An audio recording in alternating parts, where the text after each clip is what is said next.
असेल अगवणे कुटुंब त्यानंतर तुमचा एक व्हिडिओ व्हायरल झालाय त्या काळात तुम्ही तो डान्स केला होता बायला समोरचा. तर काय झालं होतं नेमकं आणि याकडे तुम्ही कसं बघताय? जे जे झालं ते खूप दुर्दैवी होतं. मला आपल्या न्याय व्यवस्थेवर पूर्ण विश्वास आहे.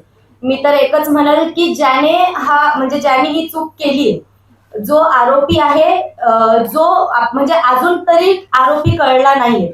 जो आरोपी असल, जो मिळेल त्याला खूप कडक शिक्षा मिळावी, बस मी एवढंच सांगते. आणि मी वैष्णवी त्यांच्याकडनंच आहे, काही विषय नाही. तुम्ही त्या गावात जाऊन अगवणे कुटुंबियांच्या कार्यक्रमात तुम्ही हजेरी लावली होती. तुझं काय डान्स झाला, त्यानंतर खूप काही चर्चा झाली, तो तुमचा व्हिडिओ व्हायरल होतोय. त्यानंतर तुम्हाला कसं वाटतं, काय सांगताल नेमकं? कसं वाटणार दादा? वाईट, ही गोष्ट खूप दुःखाची गोष्ट आहे.